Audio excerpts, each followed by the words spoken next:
Magandang araw Pilipinas! Mula Luzon hanggang Mindanao, lahat ay dapat nakaantabay na ngayon sa bagong sistemang pumasok sa ating bansa. Ito ang Pilipinas Weather ngayon, ang inyong gabay at kakampi sa nagbabagong kondisyon ng panahon sa ating bansa.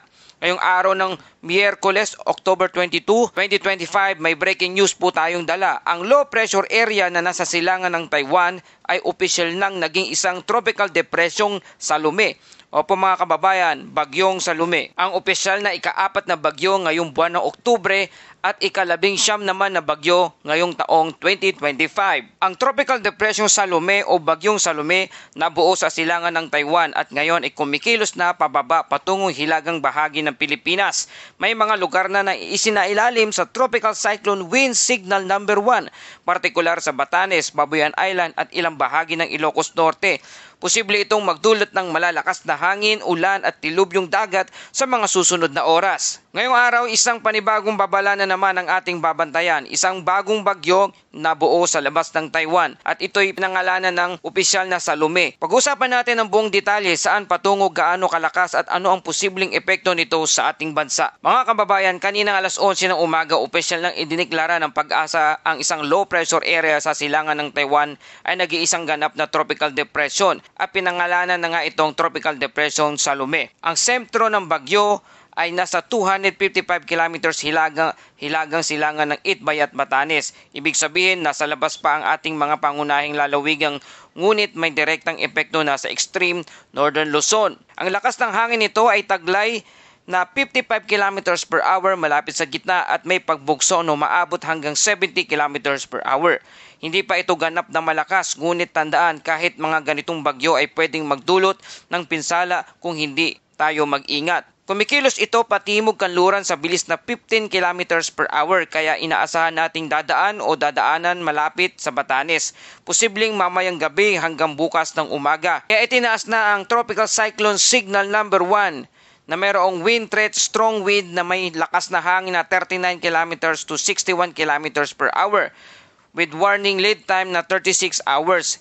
Narito ang mga lugar na apektado sa Signal number 1, Batanes, Western Babuyan Island, Calayan, Dalumpiri, Northwestern Ilocos Norte, Bangi, Pagudpud, Burgos, Pasungkin, Bacara, Lawag City. Ang mga taga Batanes at Ilocos, maganda po kayo. Maaring mahina pa ito kumpara sa mga bagyong gaya ng Ramil o Paing. Pero tandaan, kahit mahinang bagyo, kapag matagal ang ulan ay may kasabay na hangin. Maaari itong magdulot ng flash flood at landslide at sa coastal flooding area. At para sa ating coastal warning and sea condition, isa sa pinakadelikadong epekto ng Tropical Depression Salome ay hindi lang sa lupa kundi sa dagat.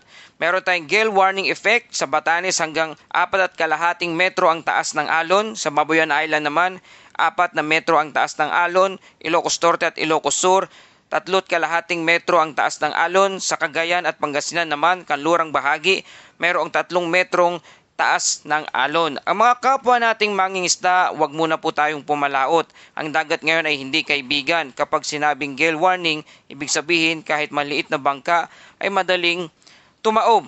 Mas mabuti na pong manatili sa pampang at maghintay ng go signal mula sa Coast Guard o local government unit. At para sa ating track and intensity forecast ng Bagyong Salome sa kasalukuyan, inaasahan na mananatiling tropical depressions ang Bagyong Salome habang binabaybay ang hilagang bahagi ng bansa.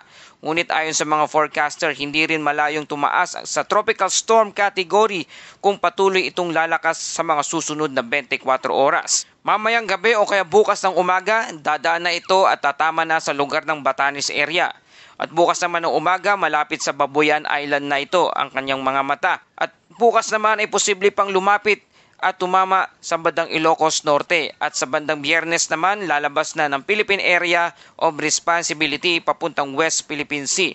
Habang lumalayo ito, may posibilidad na mag-weakening, mag-dissipate na lamang ito. Mga kababayan, kung ikukumpara po natin ang Bagyong Salome sa mga nakaraang bagyo tulad ng Ramil o Fengshen at Tropical Depression, amang may pagkakapareho ang direksyon, parehong galing sa hilaga o northeast, ngunit mas mababa ang lakas ng Bagyong Salome.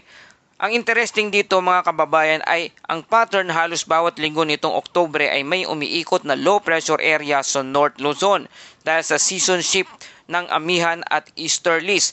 Ibig sabihin habang papalapit tayo sa Nobyembre, mas magiging aktibo na naman ang ating northeast monsoon o amihan. At sa ating history segment, alam nyo ba na ang huling bagyong may pangalang Salome bago ito ay noong 2017 pa at iyon ay tumama sa Southern Luzon. Nagpaulan sa Batangas at Mindoro at naging dahilan ng ilang pagbaha sa Calabarzon.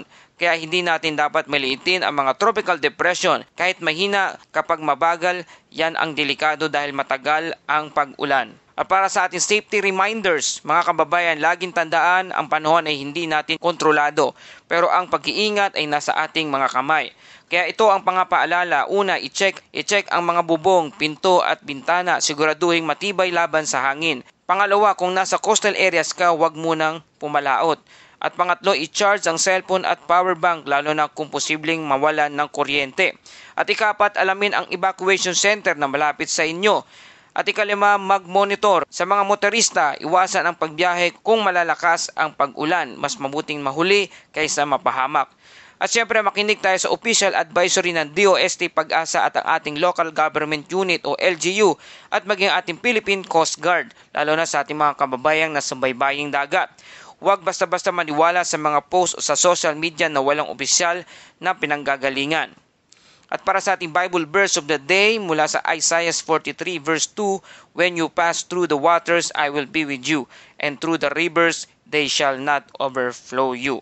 Mga kababayan, kahit gaano kalakas ang ulan o bagyo, tandaan natin ang Diyos ang ating sandigan. Kahit may unos, may pag-asa po tayo dahil pagkatapos ng ulan, palaging may bahaghari ng panibagong simula at pag-asa. Kaya mga kababayan, manatili tayong alerto, maalam at mapagmatsyag. Ito ang Pilipinas Weather ngayon, ang boses ng panahon na laging nagbabalita, hindi para takutin, kundi para maghanda at magligtas ng buhay. Salamat sa iyong patuloy na pagtutok at pagtangkilik at pagsuporta dito sa ating channel. Para lagi ka updated sa panahon, please like, share, and subscribe. Salamat sa iyong suporta. Ito ang Pilipinas Weather ngayon na lagi nagpapaalala, maghihanda, magiligtas, mag-alerto. Ingat tayong lahat!